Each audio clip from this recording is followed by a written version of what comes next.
We've been gavelled. Thank you so much. We'll now call to order our February 5th Public Safety and Community Health meeting. This is my first time chairing the committee, and it's an honor to be here. But bear with me for a little bit for the first time. But can I get a motion to approve our minutes from the December 4th meeting? So moved. Second. All right, hearing no objections, minutes are approved. No, we have to vote on it. Oh, can we get a verbal? Yeah. All in favor? All in favor, say aye. Aye. Thank you, Councilmember Bingle. I'm a little over-caffeinated today, just moving through. All right, so now we'll hear for a monthly report, forfeiture report, quarter 4. Do we have Major Olson here? Those are typically just written reports. That Yeah. Okay, In your packet. perfect. All right, so we'll just go ahead right into discussion items. Chief Lundgren. The chief and assistant chief were running a little late. They were on a meeting, so they should be here shortly. I think we can go to the next item. Yeah. Do we have Julie Oberg here? Great. Thank you so much, Julie, with an SFD update, and we'll come back to item number 1 for the SPD update. Good afternoon. Councilman Dillon, this is my first time doing the report as well, so There we we'll go. walk through this New together, year. right? I don't have a prepared report. I really was going to hope to use this time to say what would you guys like to see in these updates, and if you have any specific questions. Obviously, right now, our focus is on our leadership transition and getting that done and making sure that we continue to fulfill our mission during that leadership transition. Great. Thank you. Yeah. Any questions from council members? Councilmember Bingle. Yeah, I would say things I'd like to see in the update. Obviously staffing for us is always an important one. What are our staffing levels, overtime levels? One that I think that would be really interesting to note, considering this weekend, is how many overdose deaths we're seeing on the streets. I think would be an interesting update. And then any other issues that arise that might not be a regular standing meeting, but something, hey, this came up, you guys should know this. I think for me that's what I'd like to see. Absolutely. I will. I can give you a non-formal staffing update. So obviously our staffing is in much healthier position than it was a year ago. So our overtime dollars to date are reflecting that. We do plan on doing 1 recruit academy in 24. If you'll recall, the last 2 years we've done 2 recruit academies trying to fill those gaps. So again, I think that is a healthy representation of where our staffing's come, that we'll be able to just get what our needs are met with 1 this year. So that'll be a late summer academy. Okay. I know that we're going to have a lot of capital needs as well, and so anytime that's a relevant topic for us, I think capital needs would be a good one. Absolutely. And I think you guys are aware that we did take, in December, we took delivery of 4 engines. So those were bought in 2 different budget cycles, but that is part of our capital plan. Were those the 4 that we approved ARPA dollars for? Yes, Okay. yes. And we had to get them that way. If you remember, there was some technicalities Savings, some savings of getting those bought early. So we do have delivery of those. So they're at the shop getting outfitted with our radios, getting all the final stuff, and we hope to have those in service, I would hope, in the next month. That's great news. Yeah. Yeah. Councilmember Simone. Yeah, I'm not saying right now, but in the future, I think what might also be helpful are any updates on any strategic initiatives that Public Safety or Fire is working on. So if that's behavioral health unit sort of initiatives, those things would be helpful. If there's been discussions with District 9, I know there hasn't been in the past, but potential partnership up on 5 Mile, those sorts of things. Absolutely. Not saying like every week or every month that issue has to be updated, but I think those would be great things to hear at this time. Absolutely. And I'll give you just a quick behavioral response unit update. So our behavioral response unit, which is in service 40 hours a week, we're working on getting a medicated assisted therapy that our paramedics on those units will be doing, that will be helping bridge opioid users during times of withdrawal and getting them hopefully into a more long-term treatment. So I'll get a briefing paper together on that, but Dr. Edminster and our MSO office has been working on that for some time, and I think we can finally see where we're getting close to having that program implemented. Right, Council President Wilkerson. And all of our firefighters, I know at one time we were concerned that there wasn't enough Narcan out there for our firefighters. Are we adequately supplied to have that when they're in the field? To the best of my knowledge, we don't have any shortages on Narcan that I'm aware of. Yep. Thank you. Right, Council members opposed? Yeah, last one. I don't know if this is something that you're able to provide or if this is more of a Shrek, and I know Shrek's later on the agenda, but if you're able to include any data about response times type of stuff would be really interesting. Absolutely. And I've been corresponding back and forth with email with Maggie Yates. So we have a Power BI dashboard that is the council's dashboard, and we have it broken down by the council district. What I've been told is in the past, you guys didn't want to see that live Power BI. You wanted PDFs. So it is built, and we already have it. We can either get you guys where you can just log into Power BI and look at it, or I can automate a PDF to you monthly. Which is your preference? Both? Yeah, both. Both? Both, Okay. definitely. I was going to say included in the packet, I Yeah. think would be helpful. And just as much as we love our 600-page packets, I think even mentioning We'll it. make it 604. There it is. But even mentioning it, because sometimes it doesn't draw our attention enough, right? Okay. So say, like, here's what it's been the last month or something Okay. like that. And many of the items, many of the benchmarks that are in there are easily understood. Some of them are probably a little bit more, need some explanation. So after you see that, I'm happy to explain what each one of those benchmarks mean and how we interpret it. Councilmember Brinkle. You mentioned medicated assisted treatment, and I'm interested in this idea. When you're doing this, are you partnering with the shelters and service providers at all? And if so, is there like a handoff into a certain program or something like that? How does that work? No, so right now, no, we don't partner with them. So we still would get the call through 911. Actually, that's where we were on another public safety meeting, and they had asked, like, hey, how do we play a role in that? So they don't have a role in it from the medicated part. They would still help initiate the call, but the pass-off that's where we have problems right now, is the number of beds that are available, whether somebody wants to continue on into a 28-day program or whether they just want the medication to bridge this particular withdrawal episode. So that is all overseen by our medical director and needs to be done right now by a paramedic or within the hospital, a nurse or physician. And what's the medication we use in that medicated assisted treatment? You're going to make me say it out loud, aren't you? I'm curious because I've learned that there's a few and some of them are very effective, and so I'm curious. I'm gonna. We can talk terribly- about this yeah, more. I just recently the stumbled upon pronunciation. this. I can Yeah. spell it for you. It's buprenorphine, Okay.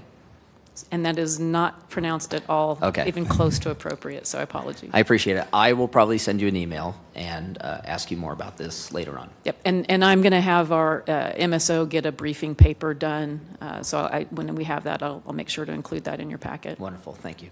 Councilmember Zippo. Yeah. My last one that we just thought of is when you mentioned benchmarks, and is that like the general department's performance measures that you guys look at? Yeah, Yes, I think going over that, educating us what those are, Absolutely. and then monitoring that would be really helpful for us. Absolutely. Thank you. Yeah. That's it. You made it through the first time. All right. Thank you so much, Chief Bowler. Thanks. All right. We'll see you next time.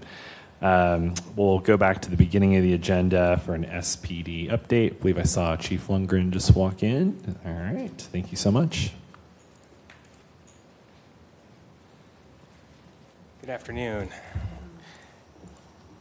I wanted to start off by acknowledging some of the new leadership that we have brought in and promoted since Chief Meidel departed. As you know, Major Mac McNabb was promoted to Assistant Chief, and he's agreed to take on that role somewhat reluctantly, but we're glad to have him. And we have Major Dave Singley, who is with us now. He is formerly, for several years, he was the captain downtown. Most recently, he was our administrative captain. And so we're glad to have both those folks helping on our executive staff. And I apologize for being late. We were in a meeting with the mayor that ran just a little bit long. I'd be curious to know what particular things you'd like to be updated on a regular basis now that we have some different faces here on the Public Safety Committee.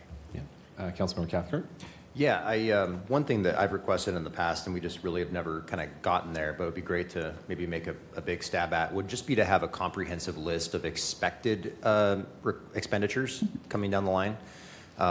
Oftentimes it feels like, some different requests are made, maybe money becomes available, and so kind of a request that wasn't expected is made of council. And it would just be great to kind of have a running list of equipment needs, capital needs, whatever it may be, so that we can just better plan in advance for those. And that could be either at public safety or finance, but I think having that kind of running tally would be really helpful.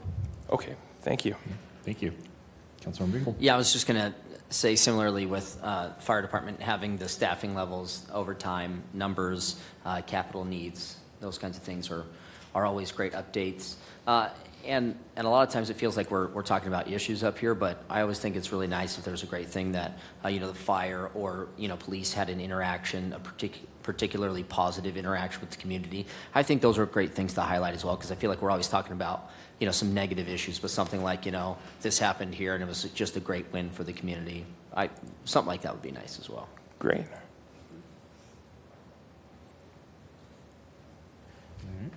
Councilmember Sapone. I was going to say some of that is in Jackie's report under strategic initiatives, that there's always positive letters or comments that I have seen in that particular report, but they can be called out from the dais.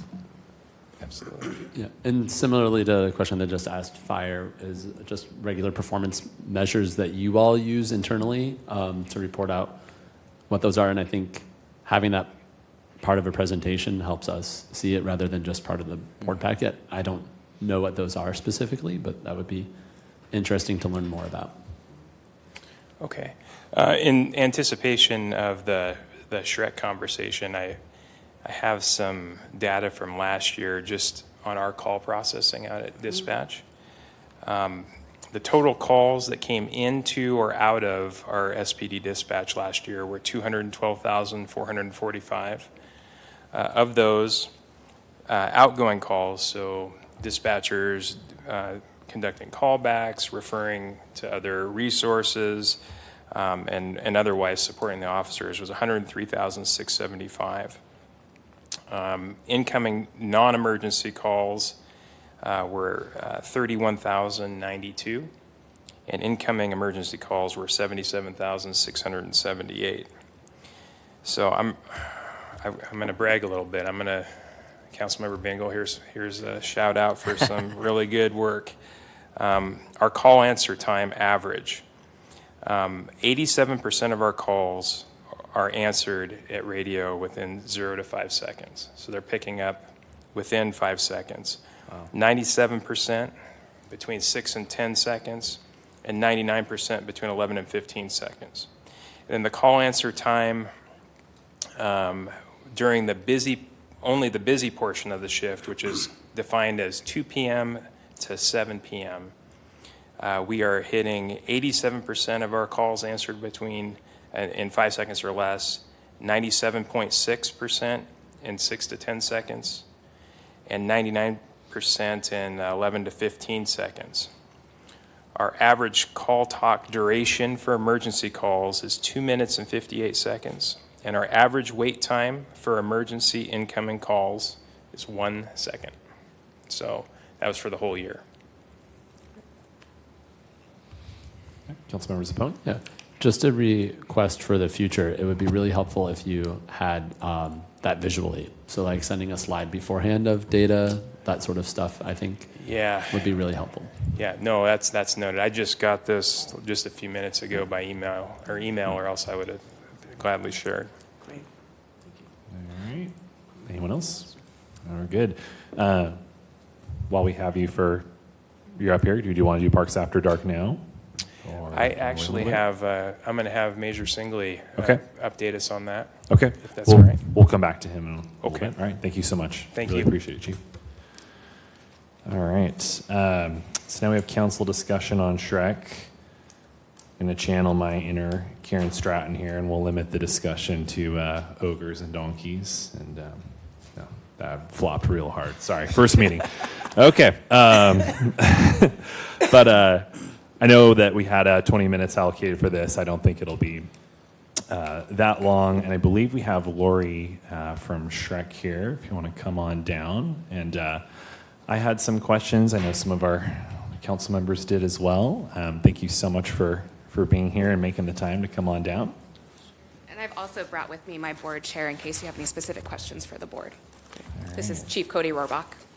Fantastic. Yeah, thank you so much. Thank you. Well, yeah, kind of first question, I know I discussed some of this beforehand, but some of the things that I was particularly interested in was kind of the report of the call time data, cost accuracy, or cost analysis accuracy on what it looked like from the old system to the new Shrek system. Sure. Great. So we're able to track that through our Power BI. So the Spokane Fire Department has access to this at any point. So if for some reason you can't get a hold of us, please reference them. But what I can tell you, and I've got some folders for you guys with different information for you to take a look at when you want to see it. But I've got this amazing graph that I didn't email, but here it is. You can see it. So we took the last 3 months of 21, 22 for Spokane Fire Dispatch, and we compared it to the first 3 months that we took on Spokane Fire. Their average time for November was 57 seconds, 61 seconds, and then 57 seconds again. Our average time for those 3 months was 32, 32, and 30. So we're saving anywhere of about 20 seconds. We also have some data that shows that we consistently have that as our dispatch times. So about 20 to 25 seconds is what we saved. As far as whether or not this is cost effective for you or not, I'm not really the one to speak to that. That's going to be for Chief Oberg to wrap her mind around. I can tell you what we cost, and I can tell you what that goes towards, but I don't know exactly what their overall costs were on that. Councilmember Cathcart. Yeah, so specific to 911, I've heard a lot of folks with some frustrations over just delays in responses, and I was just wondering, do you have kind of a most recent response times for 911? Sure. And in particular, just how does our current performance relate to the NENA standards? So we are not quite making the NENA standards. We are on our average hold time. Sorry, I'm looking at the person that's the subject matter expert on that. That's not me. What I can tell you is that just like everyone else has experienced some staffing issues the last couple of years, 911 was not immune to that. Our staffing is in a much better place now than it was a year ago, so our call times are getting better and better. With that, I can tell you that our average hold time varies between Crime Check and 911. So oftentimes you're going to see Crime Check holding quite a bit longer than 911 because that's our priority, and our Crime Check call receivers and our 911 call receivers are one and the same.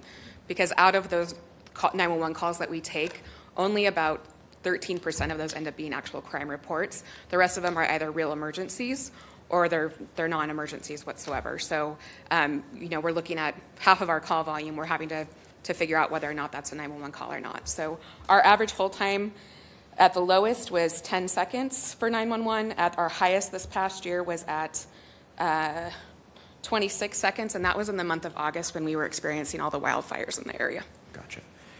Specific to Crime Check, could you just walk through what that process is when a call is taken on Crime Check that's non-emergent, and just what that looks like from kind of A to Z? Sure.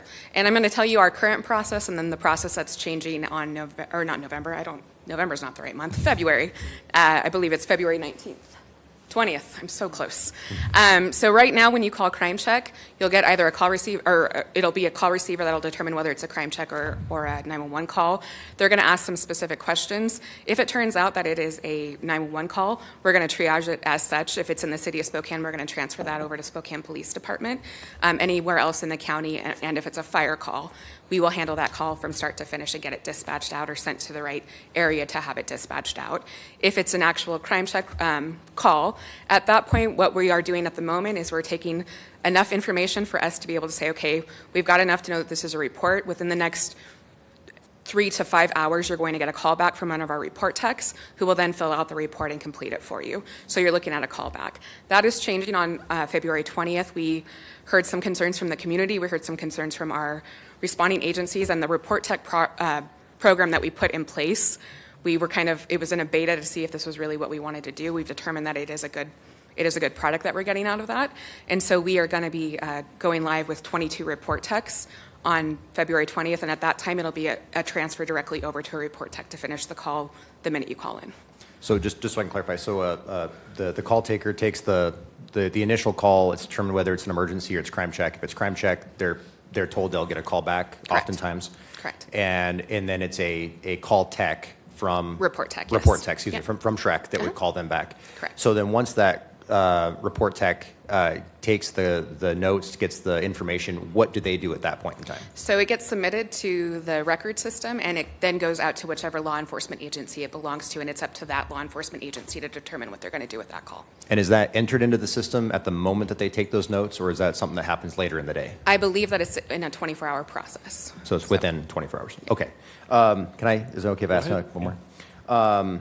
I have had just two more questions for me. One is related to scraps, actually. Okay. And we've had some information shared with us from our police dispatch regarding when they have tried to reach out to scraps and have had a lack of response. And I'm just curious your interaction with scraps and what that is like. Do they respond very well, quickly? Do they oftentimes respond that they can't respond when you're asking them to? I cannot speak to that. I haven't heard one way or the other, and It's not something that I'm looking for in particular, so I can't speak to that, unfortunately. That would be something I'd be definitely interested in looking at if Sure. you've got that information available somewhere. And then the last question I really have is relational between the Shrek call takers and police dispatch. And I've heard some frustrations from our dispatchers regarding mistreatment, in their words, from some of the Shrek agents. And I would just love to hear your response to that and just what internally has been done to maybe try to address that. So I would say that if that's a concern, it's a two-way street, that I think that there's some bickering going on between the sides. I will say that our directive to our employees is to not engage, and if there's any concerns or issues, to have them brought forward.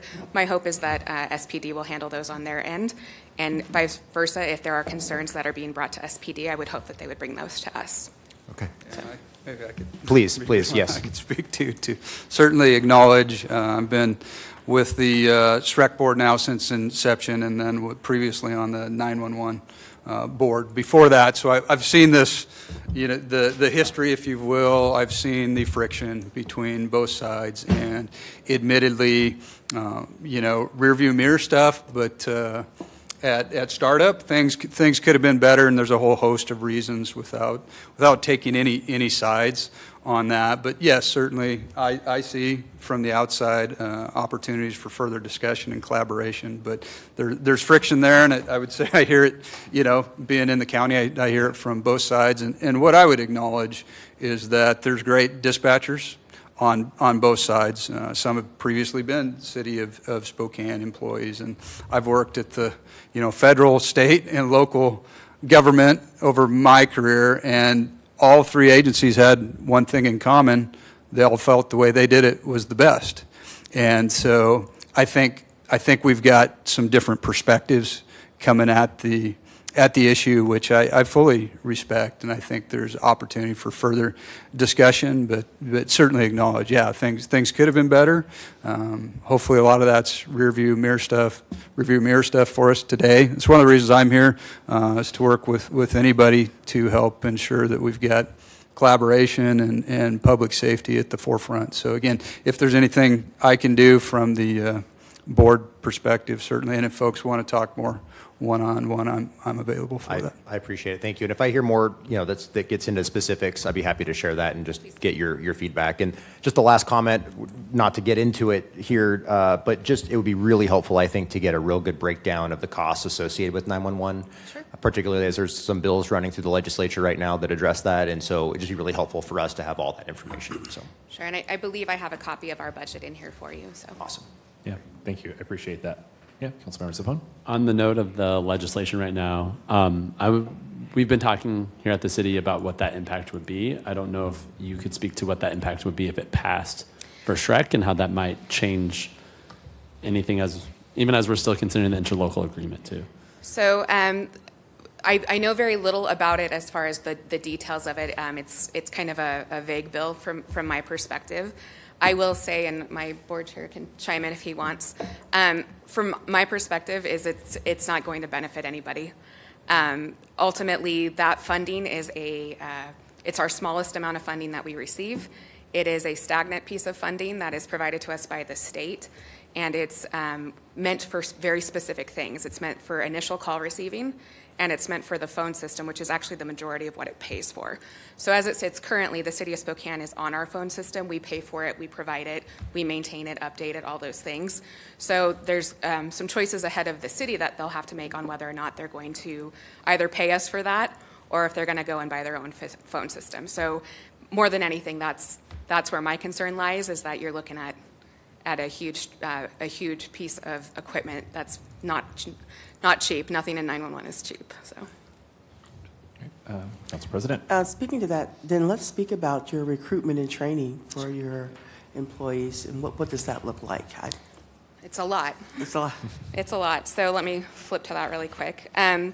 So this past year, we hired about 52 people, which is pretty significant for us. We ran several classes of 8.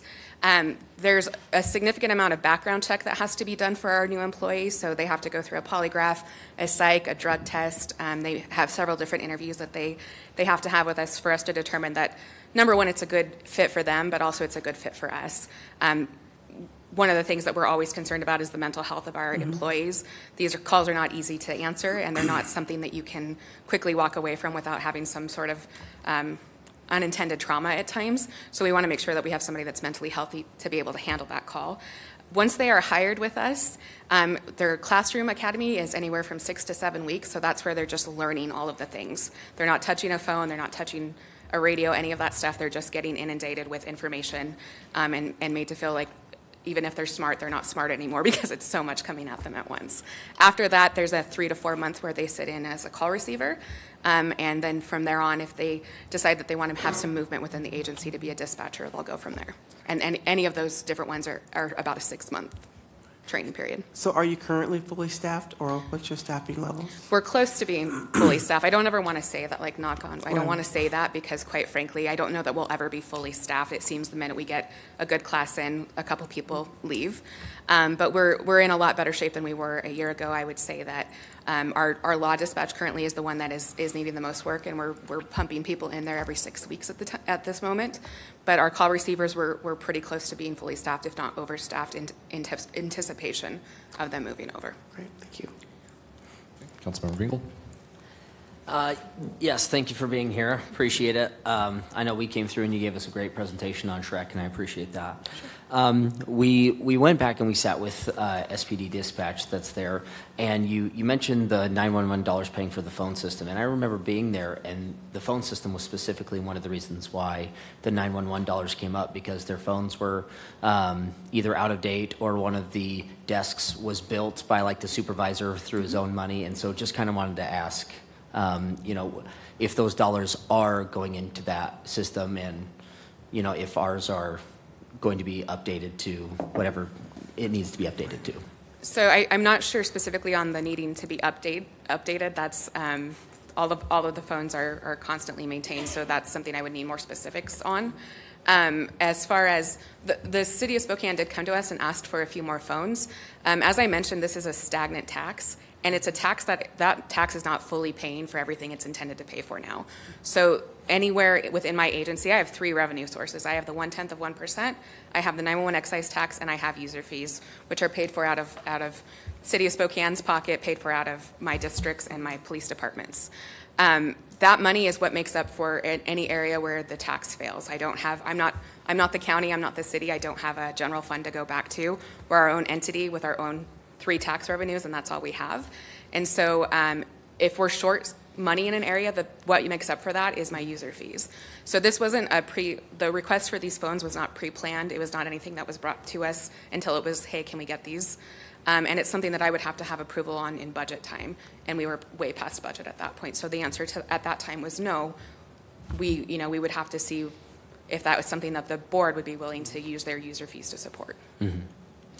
And I guess to follow up on that, considering how necessary, obviously, the phones are in what we're doing, is there any way to expedite that process, or is that like wait until next year and we'll talk about it again? Because if there's obviously a critical failure there, then Sure. Yeah. We had informed the lieutenant that asked us at that time if he wanted to come and speak to our board and make that request. We can always ask for a budget adjustment, and we hadn't heard back on that. Okay. Thank you, Councilmember Bingle, for mentioning the wooden desk. Councilmember Zappone. Yeah, I had a question about kind of how operational decisions, I guess, made down to the dispatch level, where the board sets the general policy, I guess, direction, and if there's like Spokane Fire is there and our dispatch has specific needs within that may be different than District 9, how much does our fire chief have a say of how to dispatch our group? And that would go for law or other entities too, not just Spokane Fire, but how much does each entity kind of have the say about how to dispatch their resources? So it's it's always been a collaborative effort. We have what's called the Fire Communications Advisory Board and the Law Communications Advisory Board, which both City Police and City Fire have seats on. The intent is always to have discussions on that operational level where they can decide what's best for the region. And sometimes the recognition is that maybe what's best for you isn't best for me, but at a later time, I'm going to need something that's probably not going to benefit you, that's going to benefit me. A great example of that right now is the City of Spokane Fire Department has come to us asking for the nurse navigation line. That is only going to benefit the City of Spokane right now. It's going to help them with their call management and call volume. None of the other fire districts have agreed to do it. It's going to be a workload on my agency's part as far as training and then change in process and procedure. We understand the need for it. We talked with our board members. Our board understands the need for it. So the decision was it's best for them. At one point, something's going to be best for us. It's really a collaborative effort. We haven't had an issue come across our in the 4 years, almost 5 years that we've been up and running where people have had a huge disagreement. It's public safety. The intent is public safety and what's best for the public. And I could speak to that. It's a good question. And so we have the operational advisory groups for both fire and law to specifically look at that. And speaking, I sit as part of the fire group on the operational side as well. And 100% of recommendations coming out of that group have been supported by the board, so I'm not aware of any instance where SREC made a decision against the recommendation of the operational groups, which is by design. It was meant to serve those agencies, and then specifically at the individual agency level, we also have service level agreements back to dispatch, where I could specify or call out if I had individual things. I represent the board, but also as a member agency for Fire District 3, I could call individual items out in that service level agreement if needed. Thank you. All right. So out of all the calls that are fielded for SREC, how many are redirected to SPD? It's in here. So, it is. I had him put a pie chart in there, I remember now. So for 911 calls, it's about 50.59%. And for crime check calls, about 59.24% are actually in the City of Spokane. Okay. Thank you. Any other questions? Just one last thing too, and it might be in the report, is if there is data available on overdoses.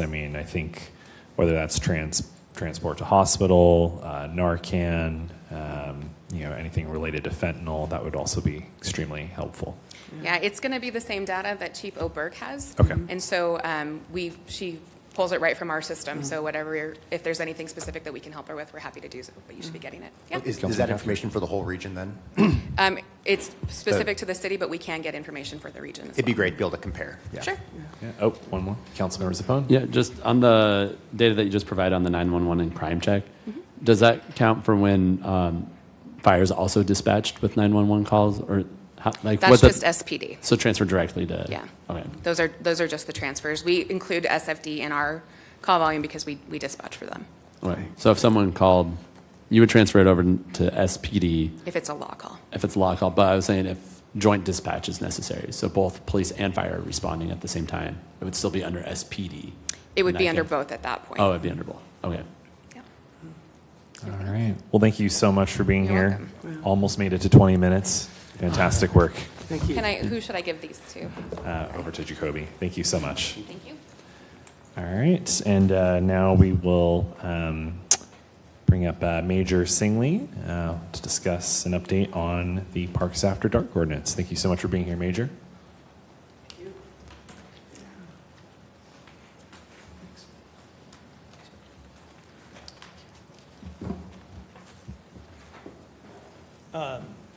Well, it's pretty short. We've only had 3, but I would say that that was kind of by design. We intentionally engaged in quite a bit of public outreach and public education regarding this ordinance. And once the ordinance was implemented, our officers really focused on public education, making contacts, giving warnings, and pretty much throughout the summer. And then those 3 that we did have, I think we had September, October, and December. And as you recall, the whole intent of this was to try to drive down shootings in parks, and we did not have any shooting with victim calls after hours in the summer of 2023. Councilor Cathcart. Yeah, putting aside shootings, just any sort of negative altercations, criminal activity in the parks after dark. Have we seen a reduction across the board, or have we just been looking at the shooting aspect?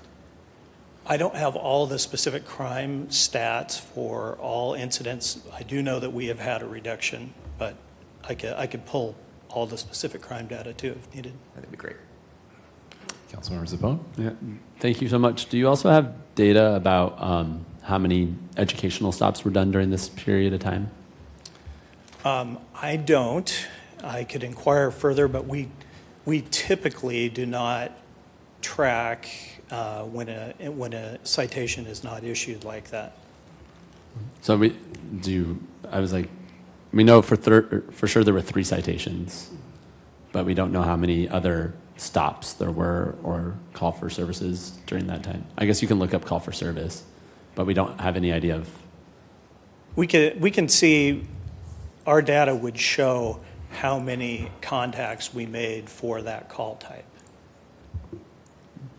Okay. Yeah, Councilmember Zepone. Another question is how many other citations were there done in parks during this time period? So maybe it wasn't a after-hour citation, but maybe it was a weapon citation or other types of citations. Disorderly conduct. Disorderly conduct. Vandalism, theft, yeah. Were there any of those type of citations? I could gather all the park-related events and provide you that information. Great. All right. Councilmember Beagle. Thanks for being here, Major. Appreciate it. How many shootings did you say there were since we implemented this? We did not have any We didn't shootings have with a any victim shootings. in the park after hours. I seem to remember the number, and correct me if I'm wrong, but it was like 40 in the year before that. Is that way off? I don't remember the exact number, but there were quite a number the prior year. Yes, and it had been growing, and then, I mean, that was a big spike. That's not normal. 40 was a lot, but 36, something like that.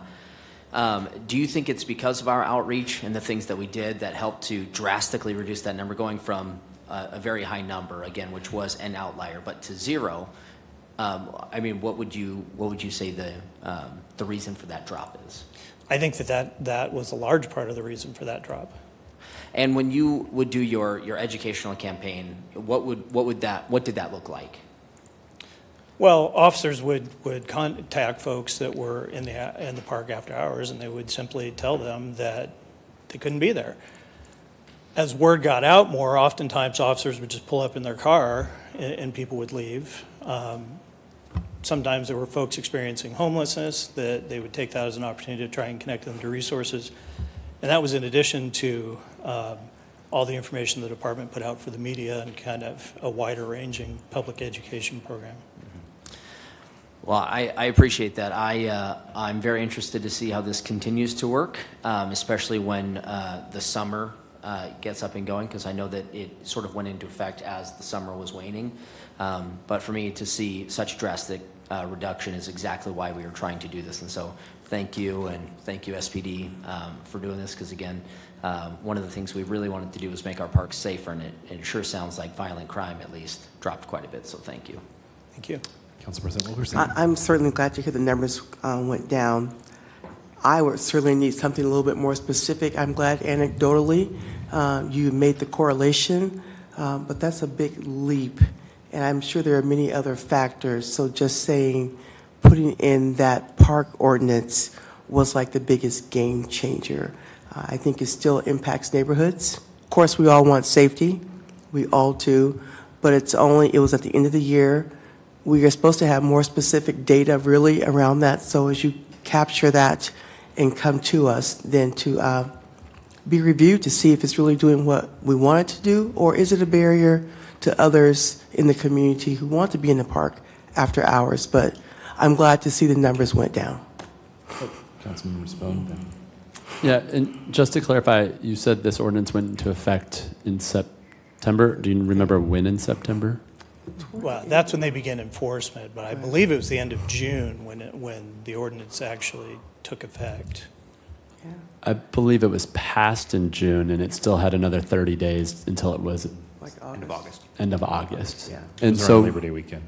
So Labor Day weekend, so beginning of September. So were there any shootings before this ordinance was put into place in last summer? I'm not aware of any that occurred last summer. Okay, I think that's important to call out that there were no shootings before this was in place either. Council President or Council.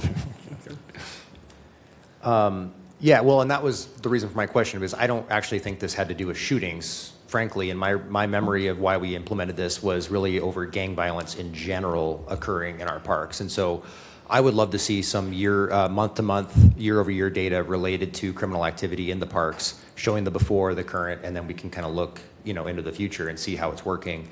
But I think that that's really important that we kind of look more holistically, not just at shootings, which, there's a lot of ebbs and flows related to that, but I think criminal activity in general is important. So if we can get that data, that'd be really helpful. I will.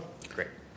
And just lastly, on that point, so we, around gang and gang activity, but we really haven't had an update from the gang task force if it is still active in doing that work. So at some point in your report, that'd be great to hear. Yeah. Okay. Councilmember Zappone. And if there were 3 citations, do you know the outcomes of those citations? Were they arrests? Were they just cite and release? Do you know what happened in those Yeah, the 3? reasons would be helpful. And the reason, well, I guess the reason would be after hours. Well, what they were doing in the park, I guess. Right. I can pull that data along with the other information. Great. Thank you. Sounds good. Yeah, and also to monitor the status of the Senate Bill 544, which is bringing new rules around weapons restrictions in public facilities, including transit centers and parks. I'm not sure the status of the bill, but that could definitely impact this ordinance as well. So that's something I think for all of us to keep an eye on. All right. Well, thank you so much, Major. Thank you. We skipped around a little bit just because I believe we are deferring the update on the Monroe Street Bridge SEPTED. So we'll go back for council discussion on mobile safety cameras. Councilmember Zappone. Yeah, thank you for that. So if council remembers last January 2023, the previous council at that time approved funding for an SBO for a mobile surveillance camera, similar to the ones that we see in store parking lots around town, like Fred Meyer on Thor or Northwest Boulevard, with the blue lights on the top. Over the course of the last year, that was never purchased into procurement for a 1 year. We provided funding for 1 year at that time. Major McNabb had tracked down that information recently for us, and looking at the cost, it is now higher than it was at that time a year ago. And so he was curious what council direction to take if we were to do that camera for this upcoming year. He expects it would be about $5,000 more. We allocated just under $30,000 last time. So it'd be a total allocation of $35,000. So I was just wanting to see if this council was interested in that or if we should pursue other ideas too. Councilor Cathcart. But from my view, 100%, I'm a little frustrated it didn't get ordered, but I mean, we have a growing number of hotspots around our community where I think we need to have these mobile cameras set up. And frankly, I think we have a great opportunity to better collaborate with the county in terms of their intelligence center, and using these in connection with that would be really, really beneficial to our public safety. And so I would increase the number, frankly, and get a number of those ordered and deployed. Councilor Klitzky. Would you guys mind letting us know, do we already have some? I've seen them throughout the community, but those are all privately owned, is that right? Okay. Yeah, in the parking lots? Yes. Yeah, private. Okay, thank you. I'm trying to remember, council members, upon we were going to order one. What was the we had actually identified a location where it was going to be placed. Yeah, we had talked about originally being around, at that time there was a hot spot around Crave and Monterey and Lucky's as a bar location where a lot of people had felt unsafe, but it was going to be deployed as necessary in hot spots. At the time that we had this conversation, former Council President Beggs actually voted no on this because he wanted to pursue other types of cameras. And there may be an interest of that. At that time, police did not seem very interested in any other type of camera. It appears that they didn't have an interest in making sure that this contract was executed either in the last year, which I agree with you, Council Member Cathcart, is very frustrating because we asked for multiple updates throughout the year. And it's frustrating if security and downtown security is a top priority for that to not have been executed. But we have an opportunity now. So it's kind of a question too if council would be interested or if the police would be interested in exploring another option with the same amount of money that I think could potentially hit more locations, like Councilmember Cathcart said. There's cameras in other cities that are mounted to light posts that are cheaper than that, so they could go more places and they still have lights. A lot of cities have those. Or the big ones are about, it's operationally, we were only going to rent it for a year. It's over like $2,500 a month for the video footage and maintenance of the machine. So, and it would take an SBO if we were to do more. We asked if there was any budget capacity, and they said no, essentially. Councilor Bingle. Yeah, I would say I don't know that I'm interested in cameras being mounted throughout the city just to monitor, you know, in other ways that we see in other countries and things like that. I don't know that I'm interested in that. I am interested in the mobile camera to set up when we have, you know, crime hotspots. I think that makes some sense. But I guess I'll chat with SPD on, you know, I would still like us to get one. I think it makes a lot of sense, and I would support more if, you know, as they were being deployed, if we found that they were being effective in helping us curb crime in certain areas. But SPD has a lot of capital needs, and I would rather get them whatever tools they're requesting rather than us telling them the tools that they're going to use. And so what I would like to see is I would like to see one of these purchased and deployed, and if it works, great.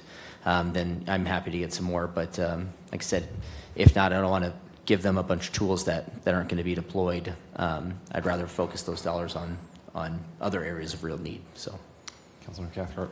Yeah, I mean, I can think there's a few, and in fact, when our current CHHS director was at Catholic Charities, we had talked about deploying one of these mobile cameras at 2nd and Division, where we are still having some pretty significant issues. But we have a number of hotspots. There's some on Hamilton. There's in just my district, Hamilton, up near the Winco. I mean, we've got a number of places where these would be very well utilized. But what I would suggest is our SPD leadership kind of collaborating with the sheriff and coming up with a plan for us to join in on the intelligence center and better utilize these systems, because that to me would be a much more better use of public safety than just having a bunch of cameras, which are helpful, but not having an entire system in place to actually monitor and deploy as needed. Councilor Klitzky. What was your planned next step on this? Asking the SPD to brief us, or? No, they were looking for direction from council on next steps. So taking information from you all and if there's direction, we can start putting together an SBO to purchase this, or take a month to look into other options. I guess those are kind of the two routes to go. So that is their message to us that they're still interested in this? They're here. Yeah. Okay. You can come and speak. It's okay. We don't bite. Not today. And they had offered to brief information too, and I had said I think I have the information, but it's always good to hear from them. So I don't have a great answer as to why that was not ordered. I tried to track that down. I just don't. The point we're at now is we need to do a request for proposals to come out with a new camera system. We can't just pick a sole source vendor. So that was the question to council members opposed was, do you want us to move forward with the request for proposal exercise, knowing that this is going to cost $5,000 to $6,000 more than originally thought? So that's kind of where we're at. Councilor Bringle. I guess if that's the question, I think that there's use in this tool, but I'm not the expert in it. You are. Yeah. Is this something that would help in problem spots like this? Would it help us? I think I'd want to talk to, I don't know the answer to that right now. I think I'd want to talk to some of the people who use these frequently, some of our private businesses in the city. I've definitely seen them around. So I'd want to do a little more research on that to answer your question. Okay. I guess my response then would be if we could have that conversation and understand if it is a tool that's going to be effective and if it's going to be deployed, then I certainly support getting one and moving forward. I wouldn't buy more than one at first just to see how effective they're going to be, but that would be my request, is if we could do that. Yes, sir. Okay. Councilor So Navarrete. these cameras are privately owned? The ones, so I live on 2 blocks from the Fred Meyer on Thor, and there's one there. If we want to see data if like crime has decreased since those have been implemented, who do we ask for that data? Well, we would go to those vendors. We have a partnership with our businesses like Fred Meyer and ask if they've seen a reduction in theft, which has been a huge problem nationwide, but definitely in Spokane too. Okay, so Yeah. since they've been implemented, nobody has asked for that data yet? No, they may have, but I don't know it, so I'm going to find out. Okay, Yeah. and if we go on getting like our own cameras, SPD would be in charge of that? Okay, I would love to see other options too, but definitely something that I'm interested in. Yeah, one thing we learned was they charge a fee to move it. And we can't be the people to move it. We have to hire them to move it. $500 every time you got to move it. I know. It's like I got a ball hitch. I mean, I can pull up and we can move it. We're well equipped as well. Yeah. We just apparently don't have the technical know-how to be doing that. Well, I think the councilwoman asked a really good question. I mean, easily you could go look at our own data for calls to service at Fred Meyer from before they implemented this versus now. Yeah. And really, I don't think this is so much deterring theft, although maybe it has that byproduct. But I think it's really deterring, car prowling and those types of activities because they are in the parking lot, not inside the store. And so, to me, that would be something we could maybe take a look at with the data that we have now. That's a great point. And I'll just comment, that would make a point of interest because there is one on 2nd and Division in the Circle K or 7-Eleven parking lot. There is a mobile camera there. So if we're going to pull data and compare, that would probably be a unique opportunity because we know that's a continuous hotspot. So when they started. Also a great suggestion. Thank you. Councilor Beagle. Speaking of this specific camera, we were walking by it the other day, and it is smashed up. It is pretty smashed up, yeah. Yeah. So what I'm hearing is, let's wait a month. Yeah. Yeah. Do a Did little that work. give you some direction on some information to collect and see if Yeah. we want to keep moving forward? We'll get moving. I think I'll just go ahead and go through the request for proposal process just so we know what's out there and how much it's going to cost exactly. That way, if we need to do another SBO or what have you. And I was hearing, I personally think that we should also still explore other options besides this specific one, that maybe there's cheaper options that hit more locations. Don't limit it. Yeah. So, So I think both would be great. But not permanently installed cameras. Yeah. what's permanent? I would just say we should look at all the data, look at all the information, what works, what doesn't, what's the cost differentials, et cetera. Yeah. I'm with you. It does make me a little nervous, but at the same time, everybody's got a camera on their person now. This isn't 20 years ago. So I think we just have to think about technology as being helpful. Yeah, absolutely. Yeah. Thank you so much. All right. All right, we'll be getting back to you. All right, moving on. We've got the SBO CWDG grant acceptance. Do we have Deputy Chief Lance Stahl? All right. Come on down. Thank you so much. Yeah, my name's Nathan Mulkey. I'm the Assistant Fire Marshal, and Deputy Chief Lance Stahl is out of town right now, so I'm filling in for him. Thank you, because I'm thinking, you're not Lance Stahl. Yeah, I look a little different. Yeah. It's the mustache. All right. I didn't have any. Well, no, so just a high level on this grant. Yeah. What's it going to do? Yeah, so we are currently working on reducing fuels on city property, so that will help us reduce risk of wildfire on our own city-owned property. These funds will help us continue that work. We have a goal of reducing fuels on all city property, I think on an ongoing basis every 10 years or so. So these funds will go towards working with contractors and other partners in the area to reduce fuels by chipping, and it's been working really well so far this year. Yeah. Does city property, does that include parks?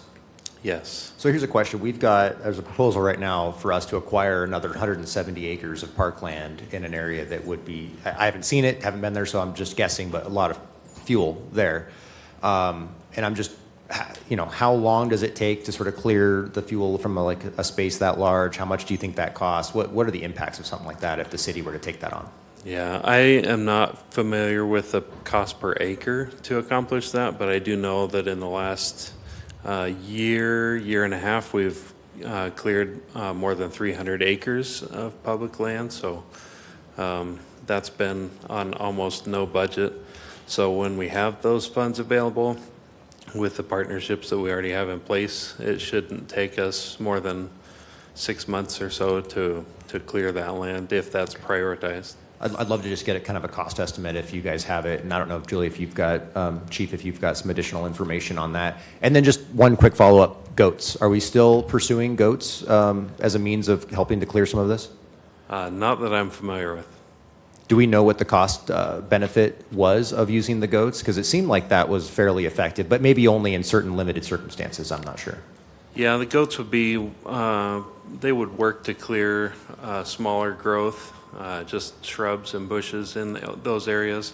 What we're really looking at is the more densely populated regeneration of trees. So when they grow in really close after fires or property's been cleared out, those saplings come up, and the goats aren't as effective with that. But. Yeah, and I don't have the cost per acre. We will get that back with you. Is the piece of property that you were talking about, is that the Thorpe? The DNR property. Yeah. Latah Valley. The one with the walkthrough this weekend? Yes. Yeah. Yes. So our wildland planner is planning, that has actually been on his radar to deal with, and so he's going to do that walkthrough and talk on that. And $2,000 a square, $2,000 an acre? $2,000 an acre. Wow, that seems a lot more reasonable than I expected. So, and the goats too. I don't know the ongoing plan for the goats, but yeah, like Nathan said, that's a little bit more spot, but it is cost effective. So we'll get back to you on that. I think all of our focus and energy has been on what Nathan Jeffries has been doing with this thinning. And this is a matching grant, so the city's part of that is $375,000 over 5 years, which actually Parks is also putting in some money in that. Thank you. So there we go. And if I remember, is Avista partnering with us to help put money into this as well? Yes, they are. Yeah, it's a pretty coordinated effort from a lot of different. And I would say on the goats, not only is it cost effective, but it's also popular. I think it's just a fun idea and a fun thing for the community. And so, if at all possible, yeah. Yeah, and I think it's worth mentioning just to get to a positive. So the reason that Chief Dahl is not here, he is actually in Orange County, California this week with Nathan Jeffries. They are presenting on what we have been doing here in Spokane to the FDX. So I mean, they're doing such good work that they were invited down to present on what we've been doing here. And Nathan Jeffries used to work for the DNR. Yes, is that correct? Yeah, his network and connections have benefited us in numerous ways. Wonderful.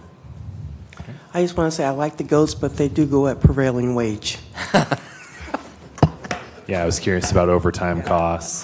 That was a good one. Yeah. I like that. Yeah. Thank you so much. All right.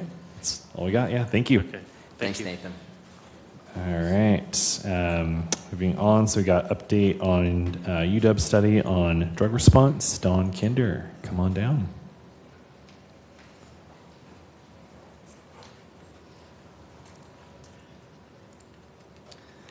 Good afternoon, Council.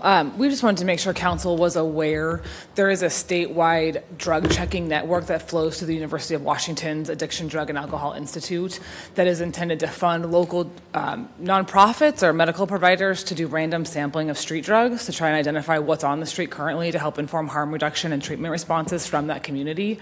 Spokane's been involved in that effort for about a year now. CAT, Compassionate Addiction Treatment, started testing in March of 2023, and their data does feed into the UW website that showcases kind of what they're finding, how they're responding.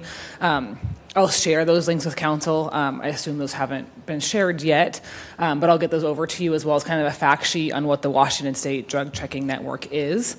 We are starting to see some more interest and kind of questions about how that's going and how local medical providers are using that information, so I won't be surprised if we see an article or a tweet from some of our interested reporters on that. So we wanted to make sure that Council knew it was happening and there is a local provider participating in that network.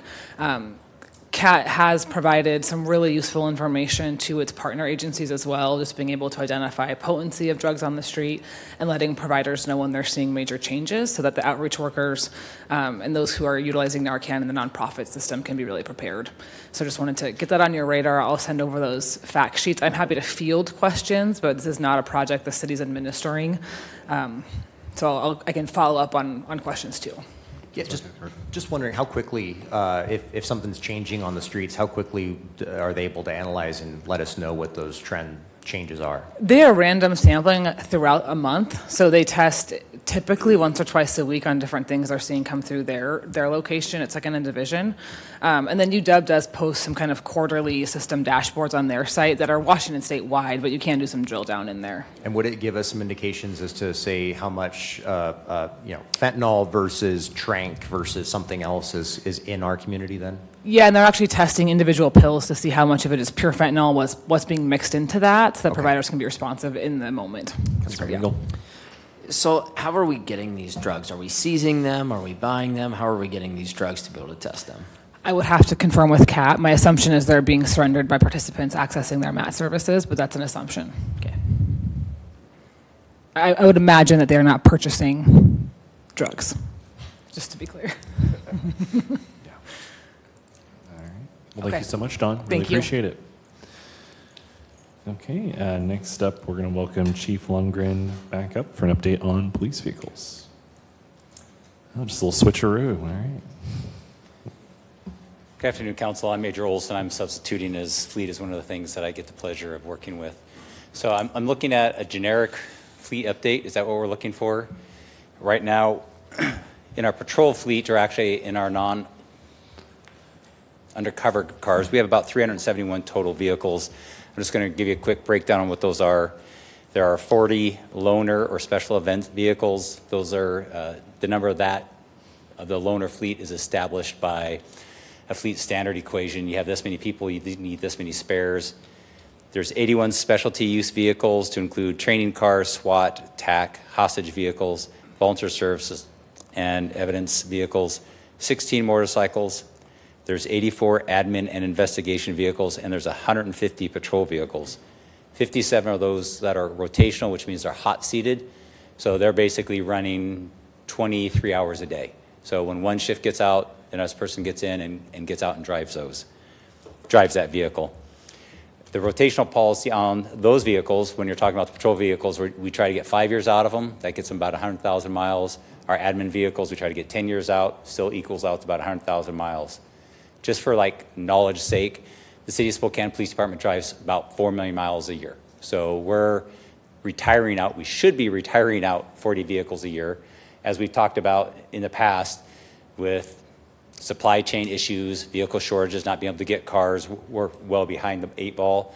The council did approve in 2022 a large order, or an order of 26, and then a large order to try to anticipate the shortage we did experience in 23, because we didn't get any of those cars in 23, except for working a little magic. They also gave us, you gave us permission to buy some electric vehicles. At that time, we were authorized 6 Mach-E's, 2 Lightnings, 2 diesel Tahoes to be eco-friendly. We ended up being able to get 7 Mach-E's. Both of the Lightnings were canceled by Ford, and we were unable to get any Tahoes. We changed that over to 2 diesel trucks that we're able to assign out and get a somewhat equal type of assignment. And we're looking at potentially leasing a Ford Lightning from Fleet that they have, getting for different use.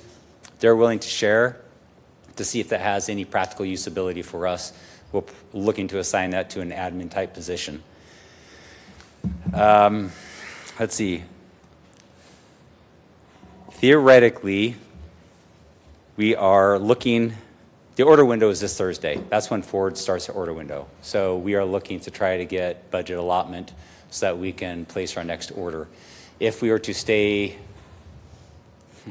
ideally, we would be ordering a minimum of 40 vehicles. If we wanted to get ahead and start moving forward on a take-home vehicle policy, which makes our department more attractive and tries to make us competitive with those other departments across the state, we would need to increase that by 15. Yes. Major, thanks for being here. So I think last count, was it 96 that we approved last year? It was actually 78. 78, Okay. I believe.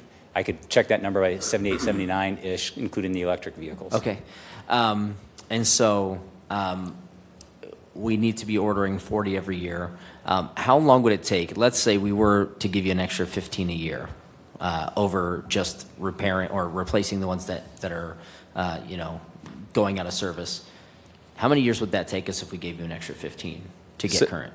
It would get us up, we would need it 4 years. So that order would actually have to jump up to 61 a year because we'd have to include, that was for patrol, but we'd also need to order some more for the admin side. We would need 61 vehicles. And over that 4-year period, we'd be able to be at that kind of sweet spot where we're in that rotation where we can kind of carry on. There's another point I was going to make with the vehicles. Take home? There was the take home aspect.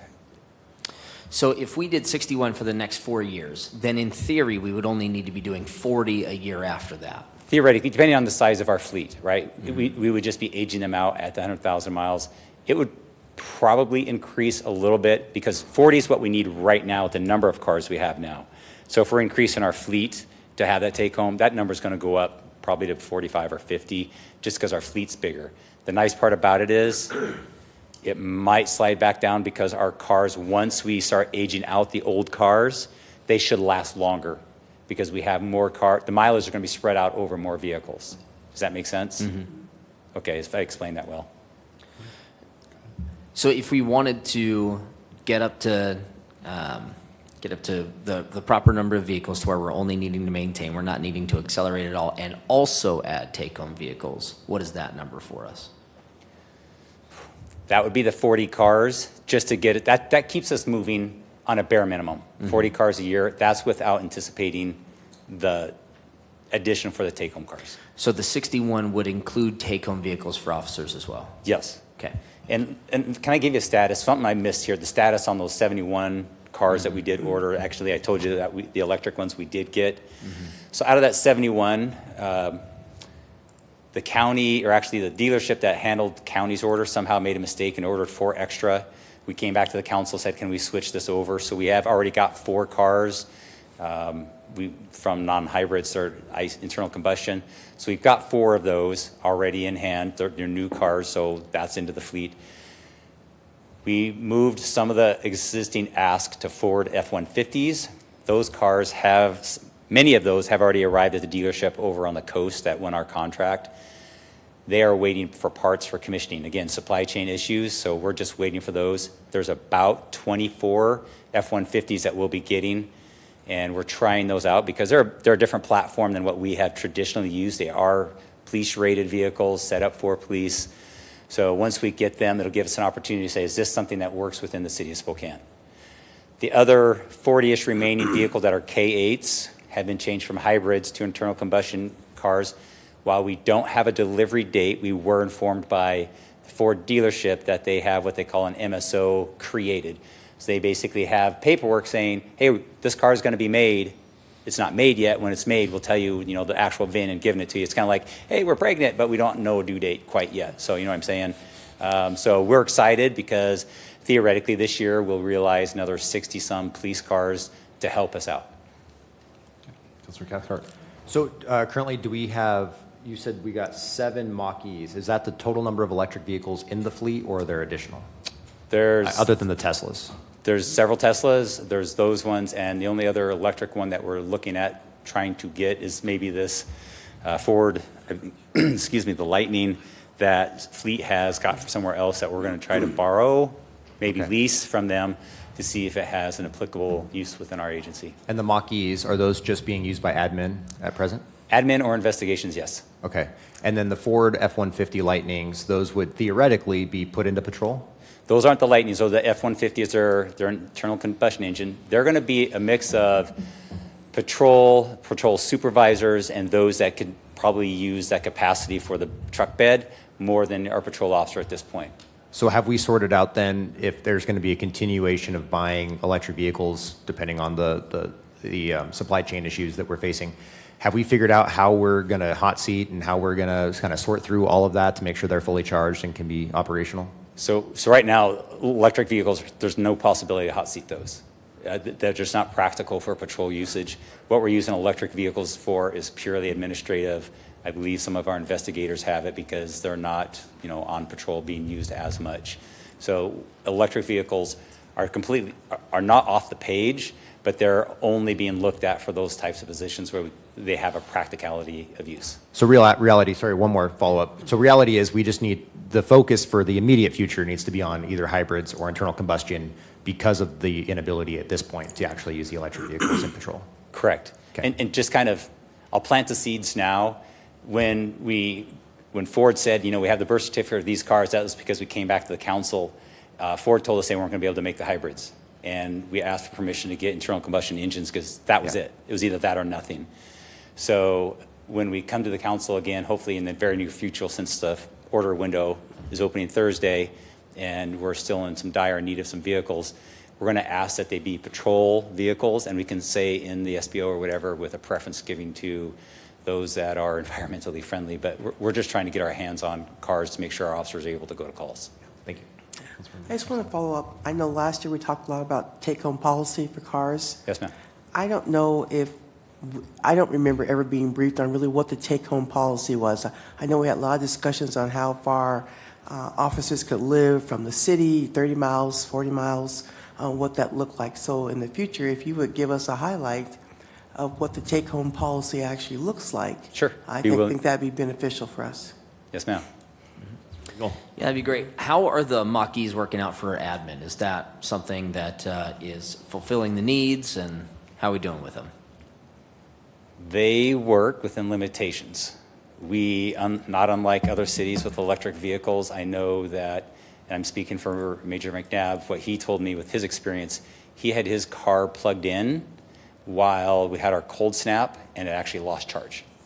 So there are limitations, and that's why I said, for a patrol basis, without a doubt, electric's not ready, in my opinion.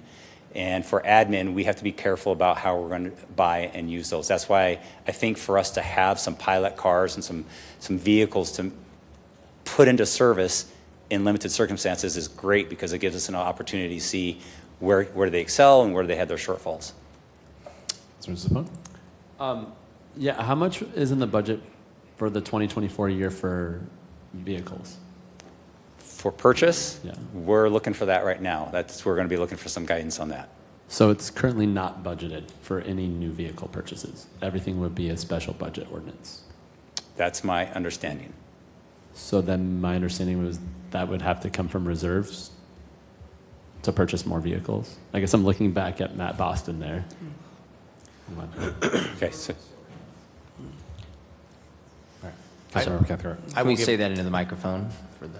I will give my opinion. I think this is a critical need, and we should be calculating this into our budget because, I mean, basically we should consider ourselves already in a deficit because this is something that really needed to be better planned for in the last budget, the budget before that, the budget before that, budget before that, and we have yet to do that sufficiently. And so we have to consider this a critical need and move forward and figure out places to make up those dollars. Thank you. Couldn't agree more. Councilor Zappone? So then my understanding, though, is if it would be coming from reserves, we'd be violating our reserve ordinance? Well, that suggests it comes from reserves. I'm suggesting we should consider this part of our critical needs. Yeah. Thank you. Yeah, and I would, just to follow up on Council President Wilkerson's point, I'd love to hear more, too, about just the take-home policy and how that also impacts recruitment and retention efforts, as you mentioned. Yes, sir. Yeah. All right. That's it. Thank you so much. Appreciate it. All right. So we got ARPA allocation for police capital vehicles and council discussion on ARPA next steps. I don't see Michelle Murray out there, but we got Matt. All right. This is where Mr. Boston said, "Don't shoot the messenger." Yeah. Welcome. I have a feeling I'm going to be saying that a lot. Good afternoon, Council. This is for a switch of ARPA funding using previously reserve balance for exactly what we were just talking about, the $3.124 million purchase order for K-8s for police. This is pulling that $3.1 million back into reserves.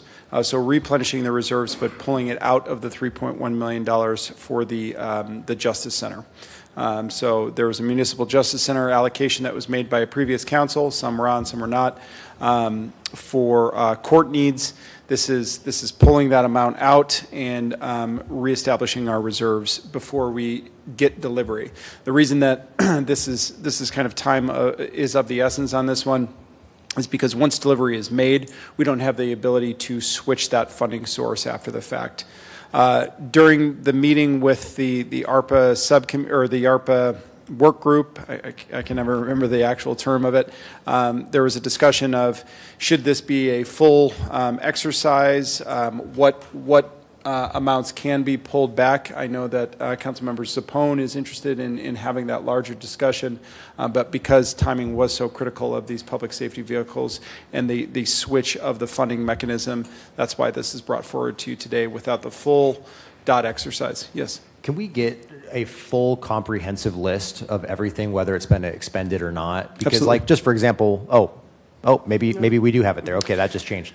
Because I know there's been a few things that were not on that initial list. So. Yeah, so the way that, and maybe that's the best question to ask. So we've broken it out into a couple of different discussion points or leading into different discussions. And the most recent one was brought to you in three different buckets, really. One was this is what we've allocated and is completed, so that money is out the door. Number two list was, that's that one right there. Go back. That's that one.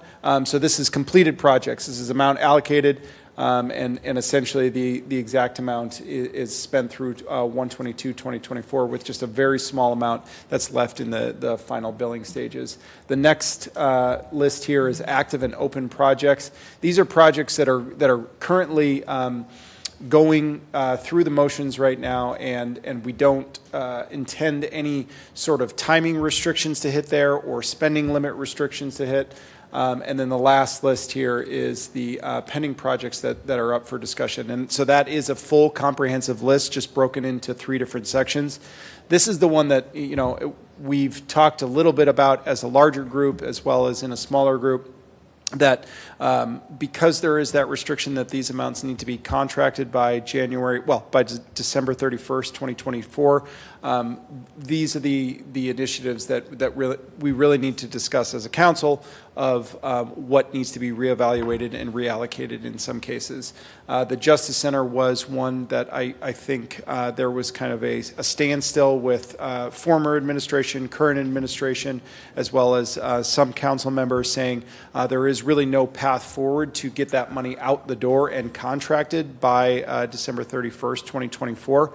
I know that there are some ideas still left on the table with both council and administration saying, can we retrofit City Hall to utilize some of that space, as well as bring some of our court employees over, or maybe even offer up some space to our county partners and free up a floor to them. There's the other discussion of saying, hey, you know, there are police and fire vehicle needs that are out there that those dollars can be allocated towards. So there are, and that's just a very short list of everything that's been talked about. Councilman Cathcart. Oh, yeah. This is the first I heard about the county coming into to City Hall. That'd be an interesting consideration. But also, given that we are spending a significant amount of money on having our folks there, and there's still black mold over their heads, I would continue to have some frustrations if we're going to maybe make a deal that way. So that's something that needs to be, I think, cleared up. Yeah, and that's, I mean, again, this is very, very early on in the conversation. This is just throwing up ideas up on a whiteboard to see what can get some legs on it. You know, there's no question that there is some frustration with our space that's over there. So how can we have a mutually beneficial friendship and partnership here to say, hey, we'll offer you some space that people that don't necessarily need to be on that county campus, that don't have mission critical jobs and operations that need to be there near the courts, whereas our court department in its entirety really does. And so can we free up a floor to give them some space and also make sure that we're getting the space that we need in that partnership? So it's, again, very, very early in that conversation. So, yeah, thank you for all this information, Matt. For our new council members who haven't been here for ARPA process previously, I want to back up a step to give you kind of the bigger picture of the ARPA process. The 80, how much was it originally? $81 million that came into the city from the federal government, came to the process where we, prior council before I was here, did an community outreach, say what are our priorities from the community. Then basically, Councilmember Bingle and I's first day and here was we did buckets of allocations, tranches of allocations.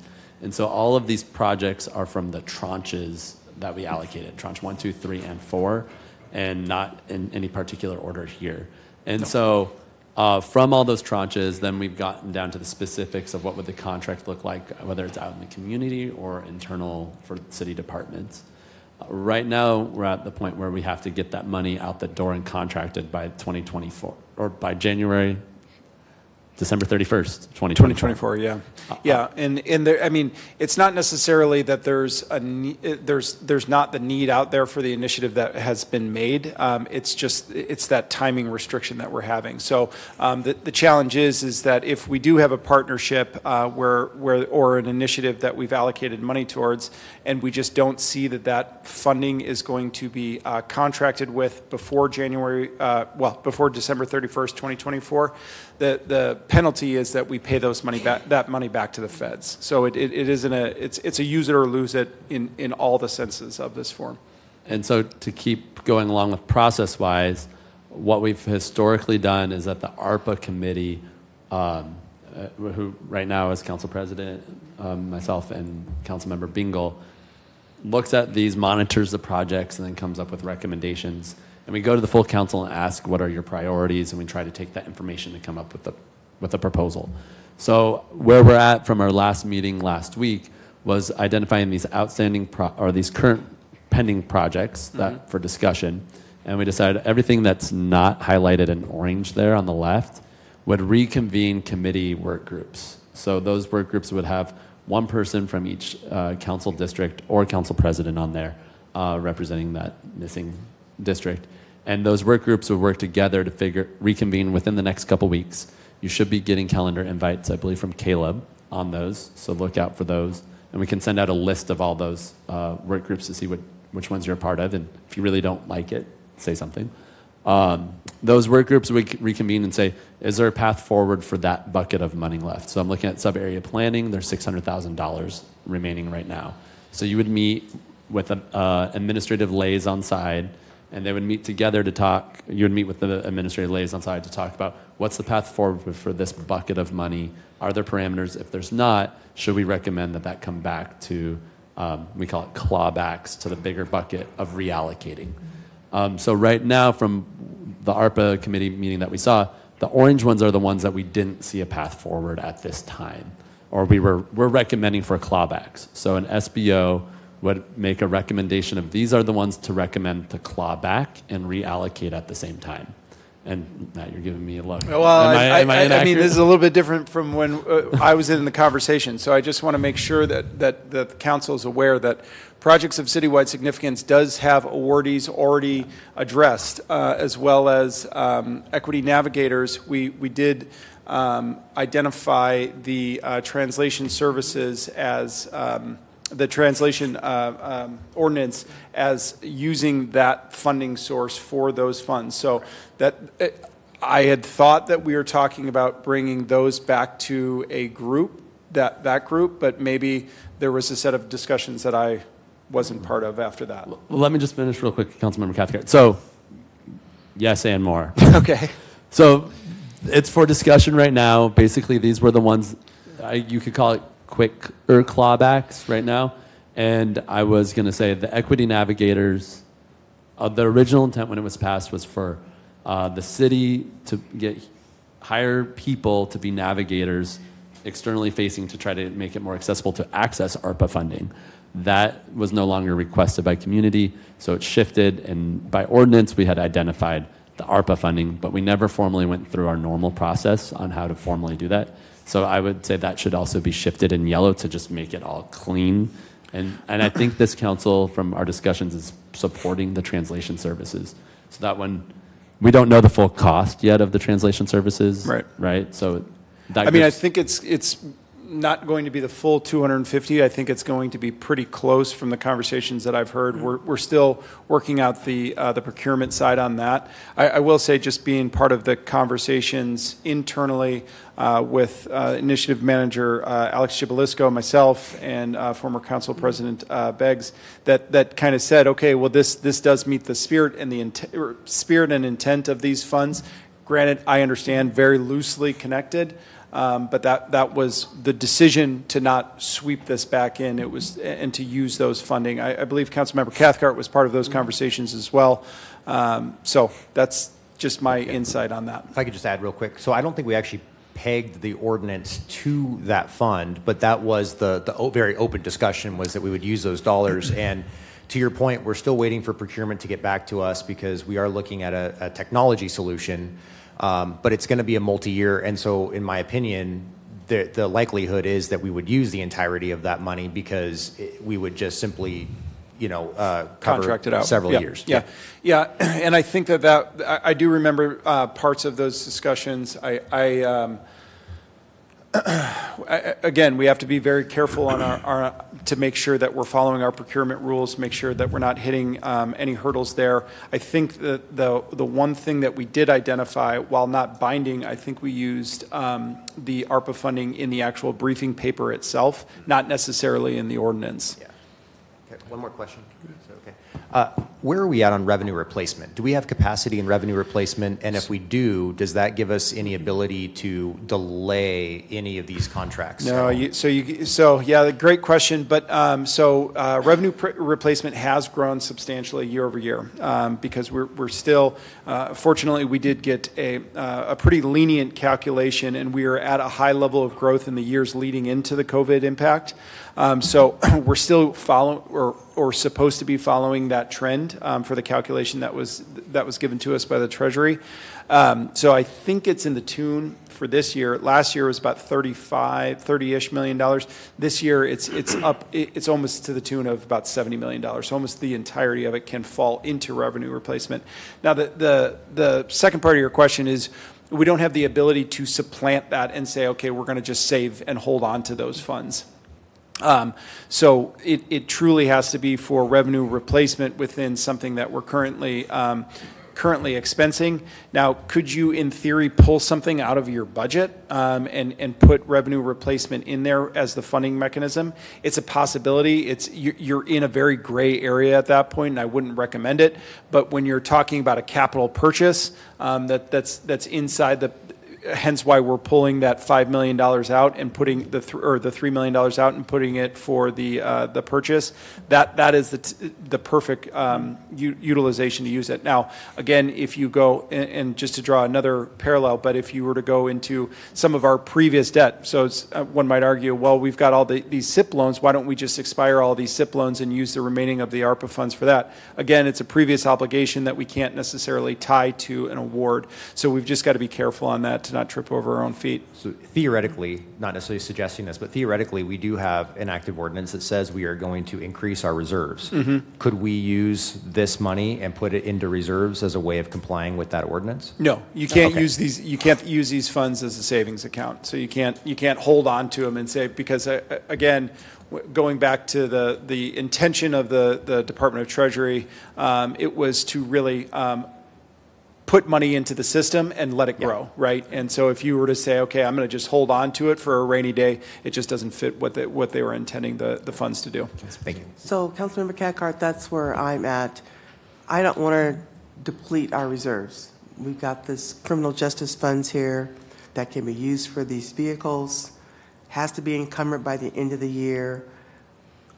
In my opinion, I'd rather spend the ARPA money to buy these cars, leave our reserves where they're at. That's more flexible if we need to use them at a later date and time going forward. And time is the essence here, because we have to make a decision before we actually write a check. We can't pay ourselves back. Correct. So that would be it. Councilmember Regal. Yeah, I want to say on this one, we're looking at it, we're basically talking about there's a potential for $14 million to still be clawed back for us to reallocate. If you were to take everything in the far right column. Yes. And so what we can do is I'm not 100% sure on the projects of citywide significance, because those were going towards, a lot of housing was being incentivized that way.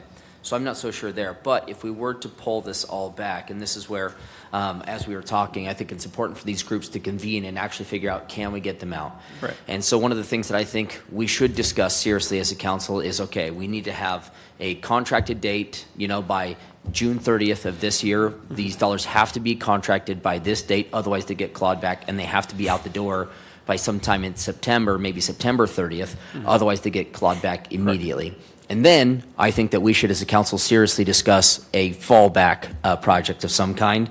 And I have a couple of ideas on that. For example, the fire station in Latah, I think, is a great idea. I do have a question for you right now. This just hit me. CSRS is underfunded for what we need. Is it possible for us to? No, it's a previous obligation. So it's something that we were already obligated to do in years past. So we can't put money into that because of our own shortcomings. Okay, quick question. So, with the 3.1 million out of the total of the 5, we've already allocated 78,000 towards the Municipal Justice Center. Mm-hmm. So, I mean, in your sense, is there at least some foundation of some direction with where to go with the Municipal Justice Center? Yeah.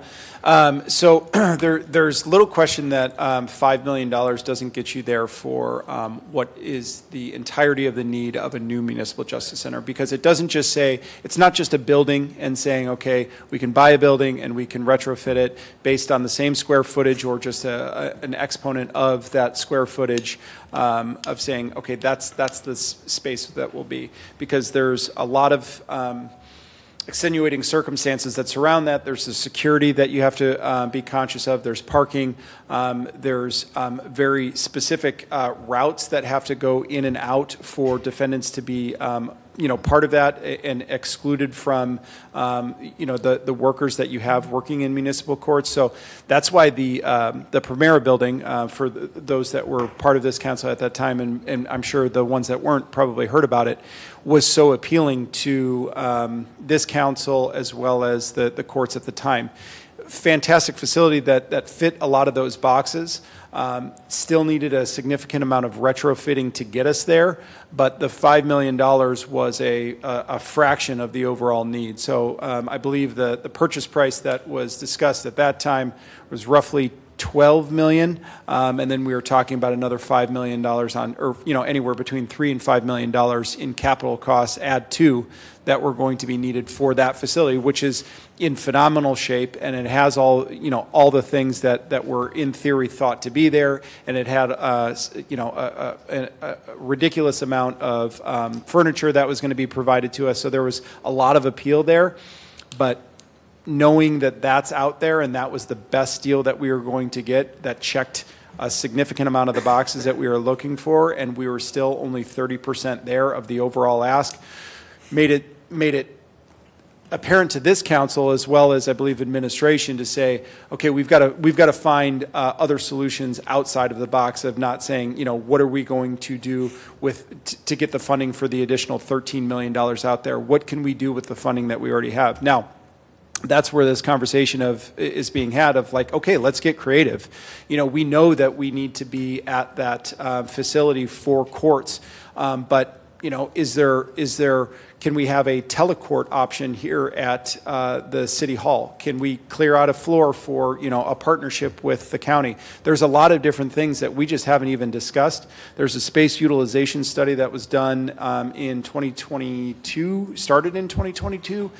We had a draft report in 2023, and I was told recently that just was at a standstill right now because there was no direction forward on that space utilization study. And just for the council members that weren't on that on the council at that time, that high-level diagnosis of that consulting firm said that we are currently utilizing this building at 60%. So that means we had about 40% underutilization at this building. So what can we do to get creative with that 40%? And we're already underway in kind of talking about that and moving, condensing our public-facing floors to, 3 floors, maybe freeing up some space. We also, on 4, we have tons and tons of filing cabinets that are filled with paper that we're trying to get rid of, and we're trying to go to a paperless environment, so that 60% could probably even go even lower at that point once we've done some of this work. So our goal is to finish up that space utilization study, have administration give you a recommendation of some ideas of what we think that money could be. I think that there's even been discussions of closed door offices for council up on 7 and what that would look like. So there's a lot of ideas that are floating around. I would encourage you, as you've done in the past, to do a sort of a dot exercise of sorts, whatever you want to call it, of saying, okay, after these groups have met to determine what the status is, they report to you and say, okay, this is the status of these, whatever it is, 10 projects. And then you do the dot exercise of what you want to pull back, and then go into the exercise of what you would like to see funded alongside the administration. And I know that there were some challenges in previous administration on timing of when they delivered their initiatives to when these dot exercises were trying to be had. So if we can kind of align those all together and come up with a plan together, I think that would be really helpful to get this money out the door and or allocated by 12/31/2024, so that we don't have to pay it back to the feds. So a couple things. One, on the council offices, I think I've probably been the most vocal with my frustration over the lack of privacy on the 7th floor and our inability to kind of have, these conversations. That said, I would love to see what the long-term cost feasibility is of that. If it's $1 million to build 7 offices, which is probably not too far off, at what point would it even be cheaper to just go get an office in our district? In all honesty, right? And so I think those are conversations that we need to really have. And I also appreciate you bringing up the paperless. I do plan to bring that resolution forward, just looking for some more kind of detail in terms of numbers and cost benefit of doing that. But I think it'd be very helpful. And then lastly, I just want to get a sense of citywide significance. Where are we at with the proposal to flop with broadband on that and use our DSC surplus to help address the incentives? I'm gonna let Steve answer that because he's been more involved in this conversation. Thank you. Yeah. Good afternoon, Council.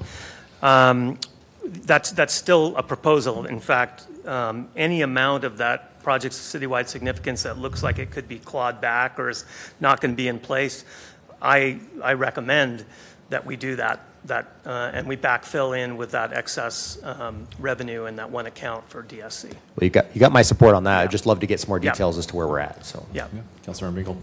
So I have other questions outside of this, but to respond to that. So the reason why this money hasn't gone out the door is because it's been awarded to certain projects that are not moving forward for economic reasons, right? Not correct. The city has held it up. I think earlier there was some misunderstanding about why it wasn't moving out. We've been having pretty strong permitting going on the last 3 years, but because of the development cycle and then because we had interest rates that were at 40-year highs, there was a number of projects that we were aware of and others that we didn't know about that were on pause.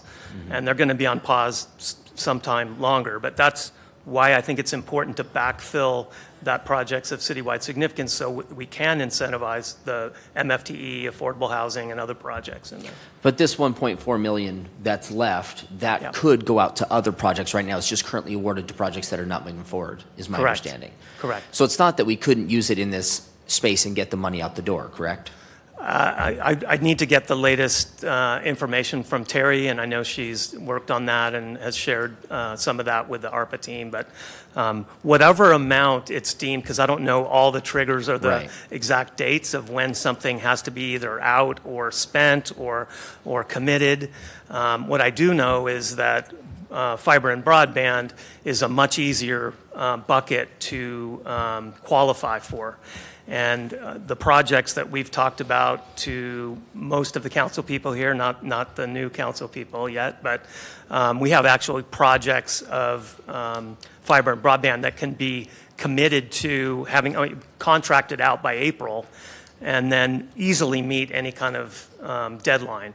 But I also don't want to take away the money from the kind of housing projects we need. So that's where I think that DSC fund money can fit into backfill. Well, and this is my point, is that if we're going to be doing a DOT exercise, and we should do a DOT exercise quickly, is that we could do both broadband and leave the money in the projects of citywide significance, and then still use this extra funding that we have found to incentivize even more housing projects, which is one of our biggest needs here in town. So it's not one or the other. It's not that we have to use this money for broadband.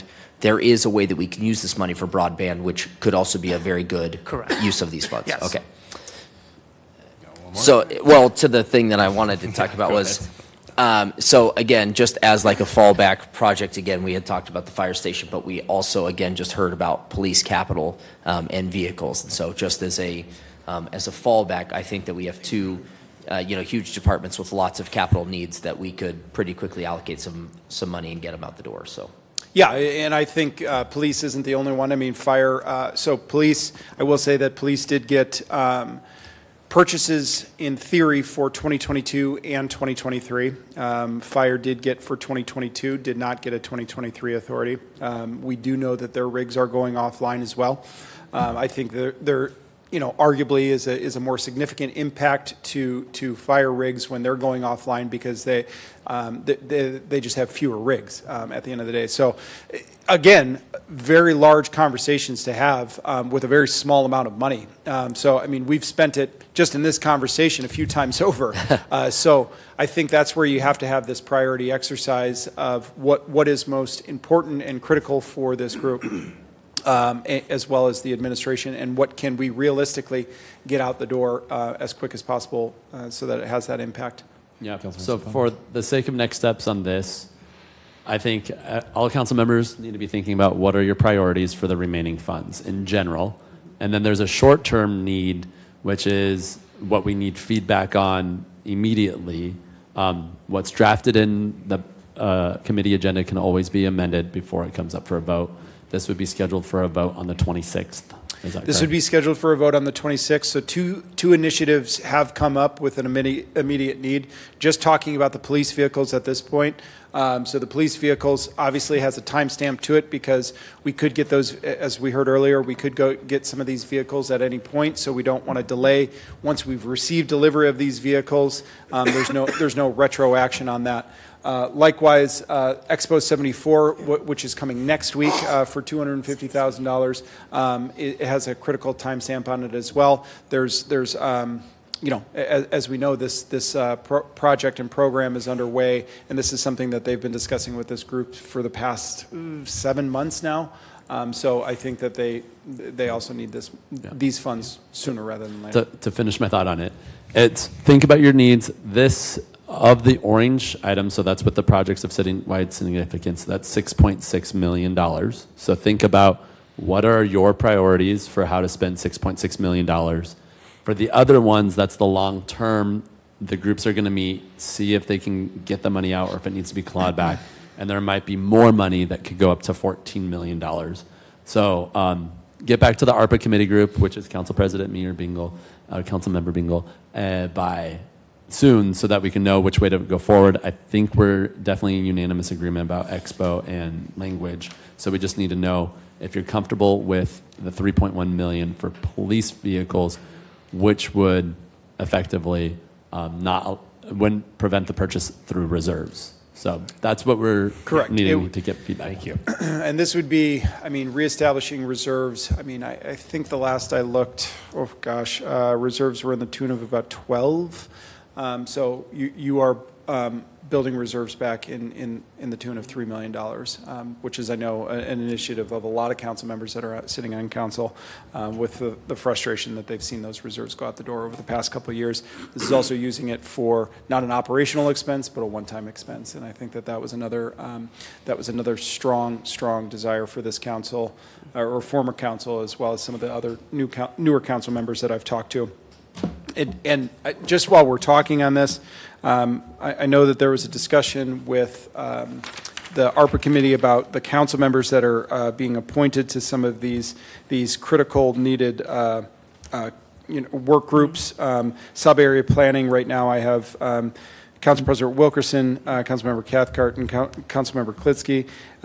For child care, Wilkerson, Zappone, Cathcart, Equity Navigator, Cathcart, Navarrete, Zappone, citywide significance, Bingle, Klitsky, Dillon, youth behavioral, Zappone, Bingle, Navarrete, community center, Cathcart, Dillon, Zappone, neighborhood business district support, Bingle, Dillon, Zappone, and Wilkerson, which that's not going to fly. So whoever wants to come off of that, tell me. And then multicultural is Bingle, Dillon, and Zappone. Yes, sir. So there's a lot going on tentatively with the neighborhood business district stuff as it relates to Hilliard. And so I just want to make sure that we're going to have a big conversation around that before any decisions are made. Yeah, and that's the point, is getting these groups started early and often with all the transition that we've had with council. I won't be touching it as much as I previously was because I'm off that role. Michelle Murray is out of town right now. Caleb, obviously they do great work and they're going to work with all of you, but I think facilitating those conversations to happen early and often so that when there is a DOT exercise, there's at least a certain understanding that we could put some information out there for the rest of the council members as part of that conversation. Yeah, thank you. Well, I'm certainly supportive of the capital vehicle request. I think it does protect our reserves and having a commitment to the longer conversation about the Municipal Justice Center. Okay. All right, thank you. Moving through our consent, and we'll go ahead and adjourn. Have our next meeting for public safety and community health, March 4th, 1:15. Thank you all so much.